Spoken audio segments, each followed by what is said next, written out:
comes from Matthew chapter 25, verses 31 through 46. When the Son of Man comes in his glory and all the angels with him, he will sit on his glorious throne. All the nations will be gathered before him, and he will separate the people one from another, as the shepherd separates the sheep from the goats. He will put the sheep on his right and the goats on his left. Then the king will say to those on his right, "Come, you who are blessed by my Father, take your inheritance, the kingdom prepared for you since the creation of the world. For I was hungry, and you gave me something to eat. I was thirsty, and you gave me something to drink. I was a stranger, and you invited me in. I needed clothes, and you clothed me. I was sick, and you looked after me. I was in prison, and you came to visit me." Then the righteous will answer him, "Lord, when did we see you hungry and feed you, or thirsty and give you something to drink? When did we see you a stranger and invite you in, or needing clothes and clothe you? When did we see you sick or in prison and go to visit you?" The king will reply, "Truly, I tell you, whatever you did for one of the least of these brothers and sisters of mine, you did for me." Then he will say to those on his left, "Depart from me, you who are cursed, into the eternal fire prepared for the devil and his angels. For I was hungry, and you gave me nothing to eat. I was thirsty, and you gave me nothing to drink. I was a stranger, and you did not invite me in. I needed clothes, and you did not clothe me. I was sick and in prison, and you did not look after me." They also will answer, "Lord, when did we see you hungry or thirsty or stranger or needing clothes or sick or in prison and did not help you?" He will reply, "Truly I tell you, whatever you did not do for one of the least of these, you did not do for me." They will go away to eternal punishment, but the righteous to eternal life.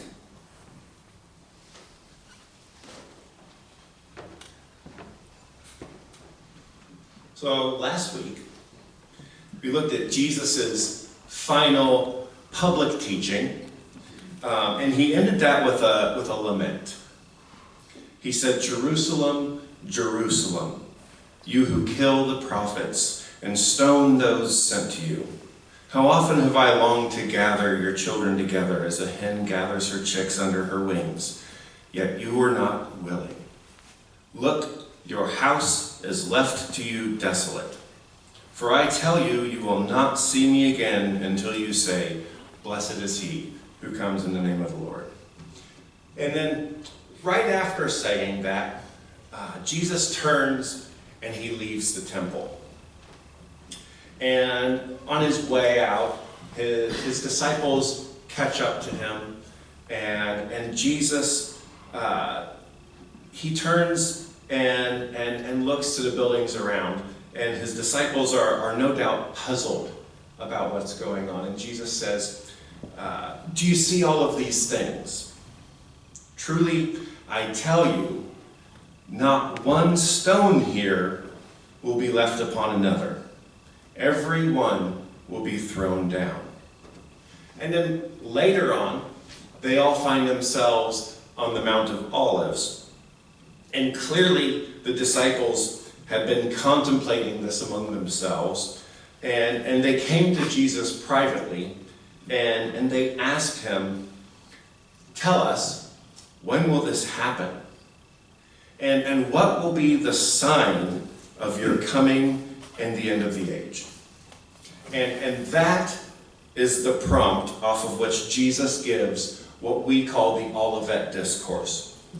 And our passage today is really just the final movement of the discourse, but it is very rooted in this question. It's also very rooted in the reality of the first century.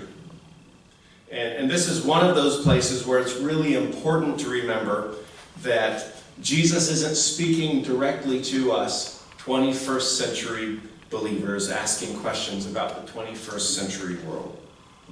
And the question that he's answering, or rather the questions that he's answering, are very concrete. They are, when will the temple fall? And when will everyone finally see that he is who he says he is?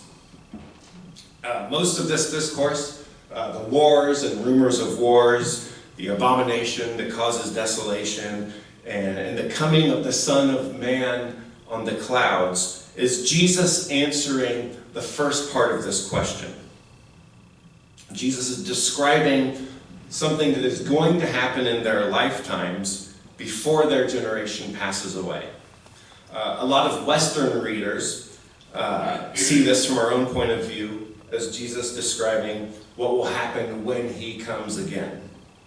But Jesus is drawing on Daniel chapter 7, which his disciples would have picked up right away. And that really changes how you hear the entire discourse. And we'll get to that in a moment.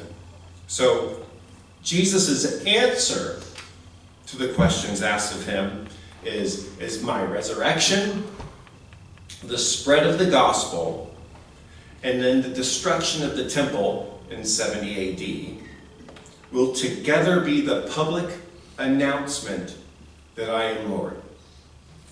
And then in chapter 25, he gives 3 parables. The 10 bridesmaids, the talents, and then the sheep and the goats. And now, they are answering different question. A question that the disciples haven't thought to ask, but is no less important. And that is, so then, how do you live in the meantime? How do you live in the time between Jesus' vindication and then the final completion of all things? And the answer that these 3 parables give are stay awake, stay faithful, and stay attentive to the vulnerable. And that last one, the attentiveness to the vulnerable, is entirely what our passage today is about. And before we jump into that, I actually want to go backwards and read you a section from Daniel 7, which is something that Daniel is seeing in a vision. Right? He's seen this vision where these beasts arrive out of the water and they trample over the earth and the innocent, and another beast comes and supplants them. And then finally, that culminates in this. So suddenly, one like a son of man was coming with the clouds of heaven. He approached the Ancient of Days and was escorted before him. He was given dominion and glory and a kingdom, so that those of every people, nation, and language should serve him. His dominion is an everlasting dominion that will not pass away, and his kingdom is one that will not be destroyed. So Jesus now is claiming the role of the one who receives dominion over all nations from the Ancient of Days, which is a name for God from the book of Daniel. And this isn't a vague end times imagery. It is a very specific claim about who Jesus is that the original audience would have picked up on. And notice, the Son of Man isn't descending to the earth from the heavens. He is ascending before the Ancient of Days. Right? So what we're seeing is Jesus' coronation.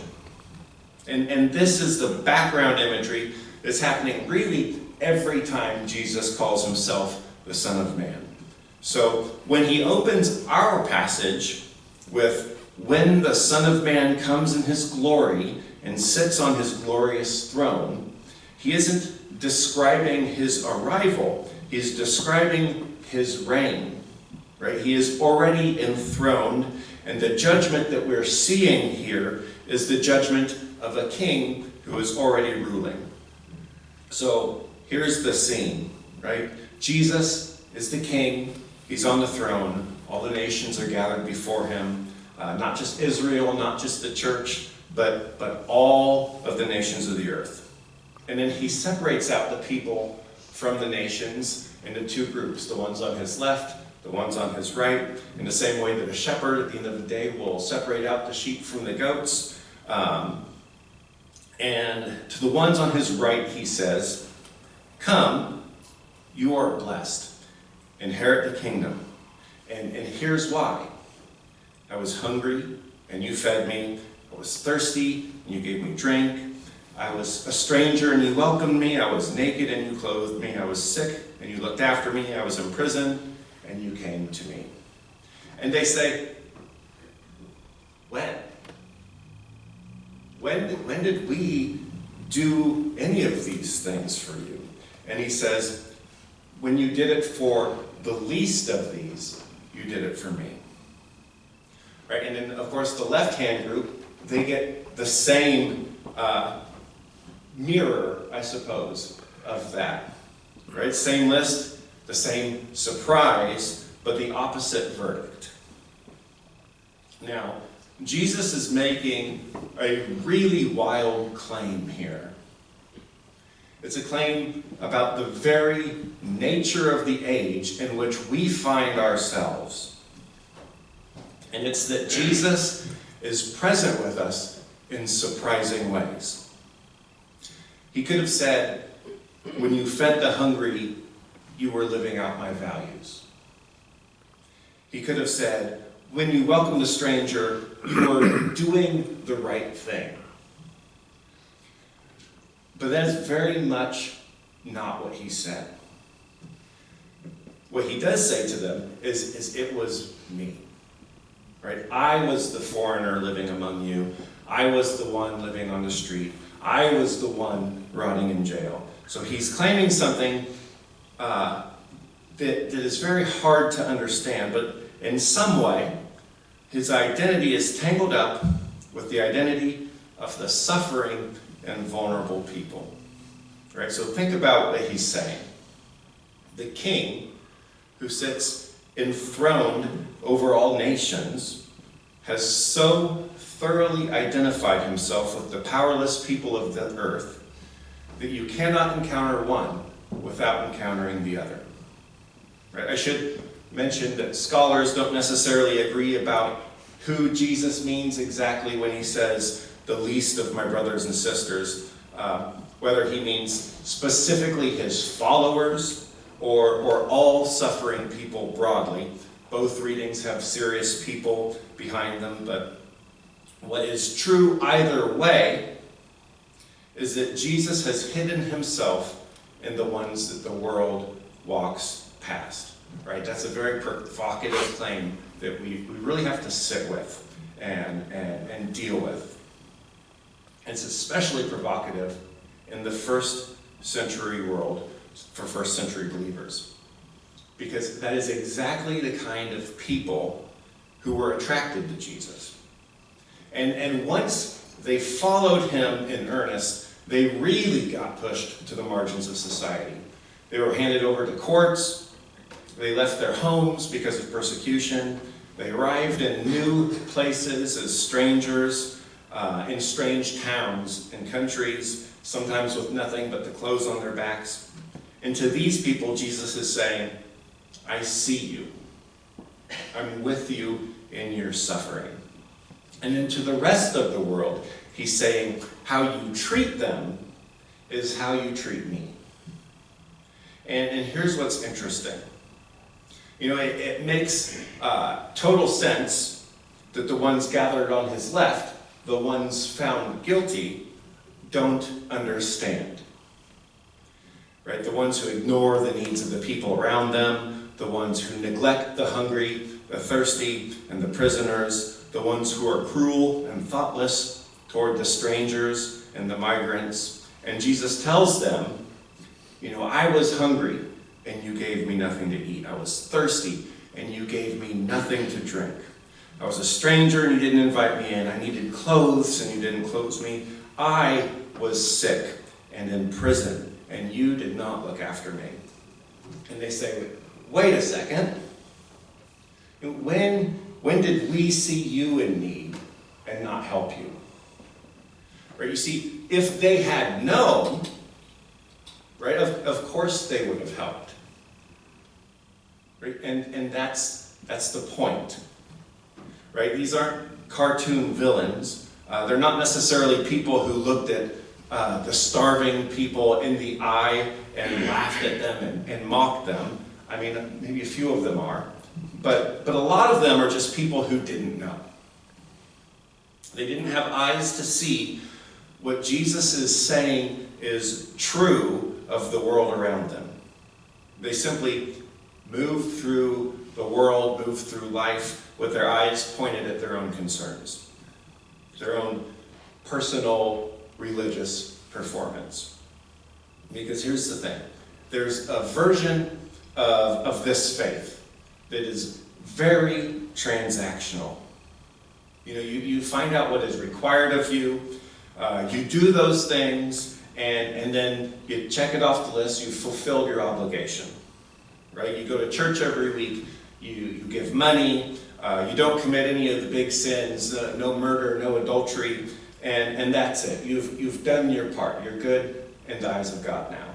Right? And that kind of faith is really easy to slip into. I think of it as almost the default religion of the world, and including most of us at some point in our lives.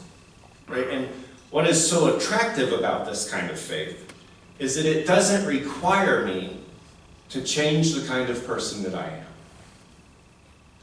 I can resent, I can hate. It doesn't really matter as long as I fulfill my obligation to God. Right? And if that's really the system, there need to be explicit instructions. Right? And there just are no explicit instructions that will tell us how to handle every situation and interaction that we have. And because nobody told these people that they had to, these folks that Jesus had judged guilty felt no obligation to these vulnerable people, so they walked on by. But you see, the people to his right, the ones he calls sheep, they didn't get any instructions either. And they're just as surprised at what Jesus says. Wait a second. When did we see you hungry and feed you, and thirsty and give you something to drink, and so on and so forth? See, nobody told them that showing mercy to some specific person or group of people would count as an encounter with the king. They just did it because it was who they were. Or more specifically, it was who they had become. And that's the biggest difference between empty religion and formation. Right? Empty religion tells you to do what you have to when someone sees it, or when it's spelled out explicitly for you. But formation, or discipleship if you prefer, shapes you into the kind of person that responds rightly, even when nobody told you to. Even when no one is watching, and even when you won't get anything out of it. So Jesus is saying that his kingdom isn't for people who are careful to follow the rules. It's for people who have been so thoroughly shaped and formed by an encounter with God that caring for the poor, looking out for the vulnerable, is just what they do. It has become second nature to them, right? Because of how they have come to see and understand the world around them. So the question then is how does that actually happen? Right? Because if you come away from what Jesus is saying with just a few more to-dos added to your list, you've kind of missed the point a little bit. Right? And we're talking about formation. in discipleship. And when we're doing that, I think the best example that we have to look to is to the disciples. Right? They encountered Jesus much in the same way that anyone encountered Jesus. And they had the same decision to make that everyone had. Right? What do I do with this? Because if this man is who he claims to be, then it does demand some kind of response. You can respond by, going home and doing nothing about it and just be like, wow, what an interesting and captivating guy, right? Maybe there's like an open curiosity, but nothing worth actually acting on. You can respond by rejecting his message. Like, no, he's just a guy. Right? Maybe he's a good guy, but nothing too special. Or maybe he's a crazy person. Or maybe he's even dangerous. Or you decide to hear him out. That's what the disciples did. And they became convinced that he really was who he said he was. They sat under his teaching, and they didn't just listen to his teaching, they made themselves apprentices under it. And they spent their time around him, and as they did that, they learned that what he said was really true of the world. They saw who he spent his time with. They saw him consistently moving toward the people that everyone else was moving away from, toward the sinners, the lepers, the tax collectors, these disreputable women that nobody respected, the children that felt like a nuisance to everyone else, the beggars on the roadside, the hordes of hungry peasants. And he didn't make time for those people because there was some rule that said he had to. He stopped for them out of a genuine place of love and compassion. And when you spend time around someone like that, when you see his actions, when you hear his teaching, and when you sit with some of the difficult things that he says, something starts to happen to you. You start to see what he sees. Maybe just a little bit at first, but over time, over years of time, you find that without really meaning to, you have become the kind of person that cares about the same things that he cares about. That's what happened to the disciples. And this is where this isn't just a first century story. That same invitation that they answered is available today, and we have access to the same Jesus that they did. We might not get to walk around with him in the flesh, but we have his words, we have his spirit, we have the gift of the church, his people.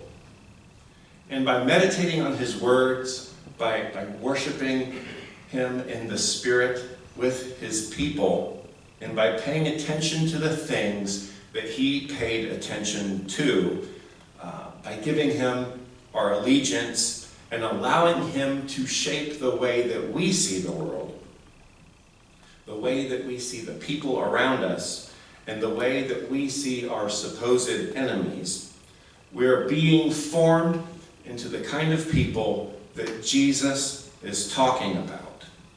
And the most beautiful part of this whole thing is that as you are formed into the people who feed the hungry, who clothe the needy, and who look after the strangers, the foreigners, and the prisoners, you're not just like becoming better versions of yourself.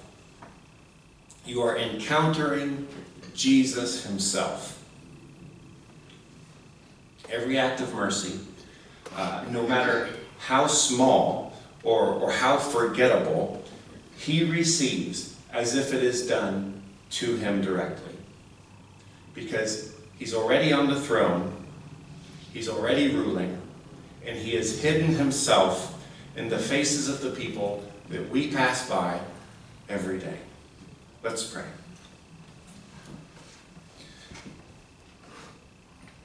Father, give us eyes to see Jesus and the people around us. No qualifications, no exceptions, and no excuses. Amen.